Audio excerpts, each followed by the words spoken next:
Praise the Lord. இன்றைய ஜீவப்பம் ரோமர் 8ஆம் அதிகாரம் 31-32 வசனங்கள். இவைகளை குறித்து நாம் என்ன சொல்லுவோம்? தேவன் நம்முடைய பட்சத்தில் இருந்தால் நமக்கு விரோதமாய் இருப்பவன் யார்?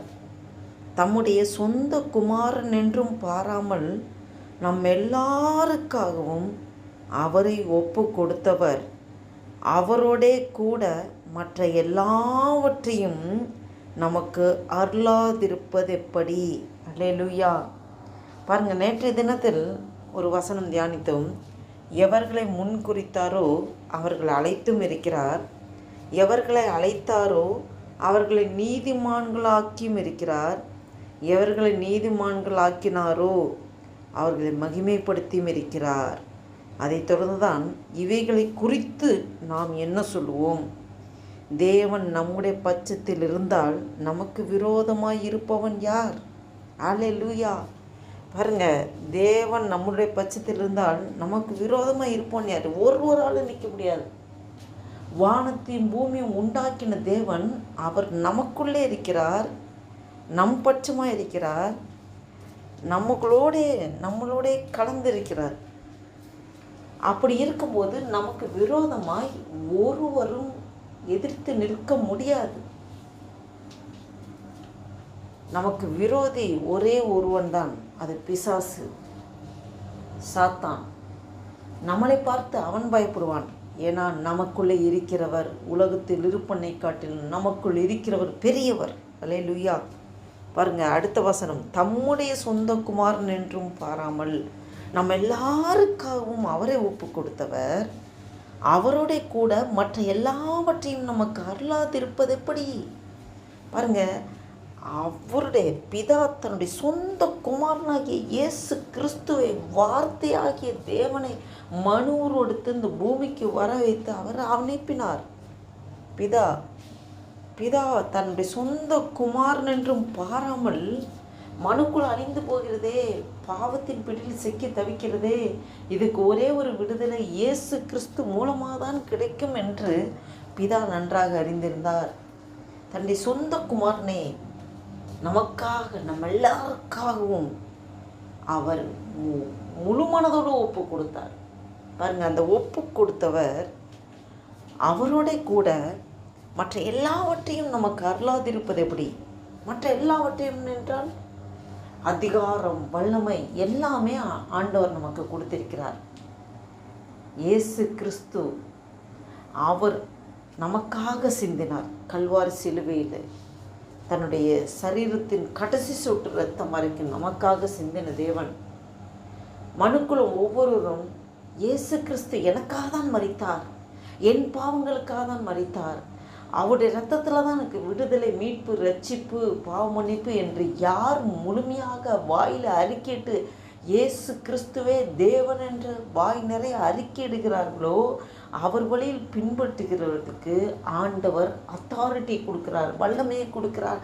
அப்பா பிதாவை என்று கூப்பிடுகிற புத்திர சுவிகாரத்தை தருகிறார், எல்லாம் பவர் ஆஃப் அத்தாரிட்டியை கொடுக்கிறார்.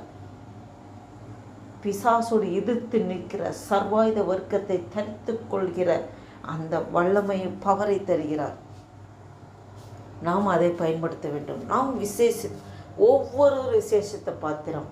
இந்த வீடியோவை பார்த்து கொண்டிருக்க என் அன்பு தேவ பிள்ளைகளே, நீங்கள் ஒவ்வொருவரும் உலகத்தை கலக்குகிறவர்கள்.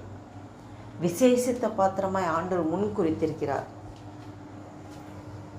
ஆண்டவர் நம்மளை தேடி வந்தார், நாம் ஆண்டவர் தேடி போகவில்லை. நமக்குள்ளே ஒரு மன மாற்றம் வருவதற்கு ஆண்டவர் அப்படிப்பட்ட சூழ்நிலையை ஏற்படுத்தி கொடுத்து அவர் நம்மளை சந்தித்து அவருடைய பிள்ளையாய் நம்மளை மாற்றியிருக்கிறார். நாம் முழுவதுமாக ஒப்பு கொடுப்போமா? எப்படி பிதா தன்னுடைய சொந்த குமாரனே நம்ம எல்லாருக்காகவும் அவர் ஒப்பு கொடுத்தவர், அவர் ஒப்பு கொடுத்தார். நாம் நம்மளையே அர்ப்பணிப்போமா? ஒப்பு கொடுப்போம். நம்மளோட ஆவி, ஆத்மா, சரீரம் முழுவதும் ஆண்டவருக்கே சொந்தம். நாம் முழுவதுமாக அர்ப்பணிப்போமா? இந்த நல் நாளில் இந்த ஒரு புதிய நாளை காண கிருபை செய்திருக்கிறார். இந்த 2025ஆம் வருடத்தின் ஜூலை மாதம் 9ஆம் தேதியை காண கிருபை செய்த தேவன் தாயின் கர்ப்பத்தில் உருவாக்கும் முன்னே முன்குறித்து அழைத்து வேர் பிரித்து அவருடைய பிள்ளையாய் நம்மளை மாற்றியிருக்கிறார். இதுவரைக்கும் ஆண்டு நடத்தி வருவதற்கு நாம் எம்மாத்திரம். நமக்குள்ளே பெருமை பாராட்ட ஒன்றுமே இல்லை. ஆண்டவர் நம்மீது வைத்த கிருபை, இரக்கம், அன்பு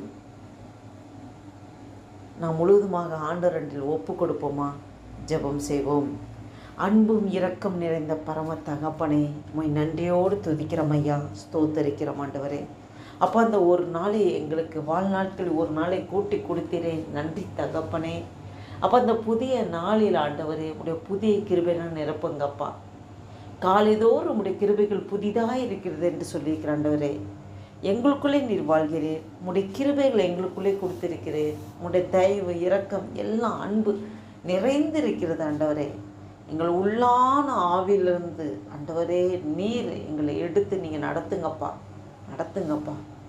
அப்பா, இந்த வீடியோவை கேட்டுக்கொண்டுக்க பார்த்து கொண்டுக்க ஒவ்வொருவரையும் ஆசீர்வதிங்க. எங்கள் ஒவ்வொருவரையும் விசேஷத்தை பாத்திரமாய் வைத்திருக்கிறதே. நன்றி தகப்பனே. எங்களுக்கு அத்தாரிட்டி, வல்லமை, பவர் எல்லாத்தையும் தந்திருக்கிறேன். பிசாசோடு எதிர்த்து நிற்க திராணி உள்ளவர்களாக முடி சர்வாயுத வர்க்கத்தை எடுத்துக்கொள்ளுங்கள் என்று சொல்லியிருக்கிறாண்டவரே. அந்த பவரை எங்களுக்கு தந்திருக்கிறீங்கப்பா. நன்றி தகப்பனே.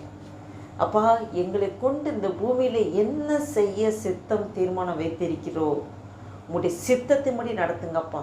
எங்களை முழுவதுமாக தாழ்த்தி உம்முடைய கரத்தில் ஒப்பு கொடுக்குறோம், அர்ப்பணிக்கிறோம். உங்களுடைய நாமம் ஒன்றே மகிமைப்படட்டும்.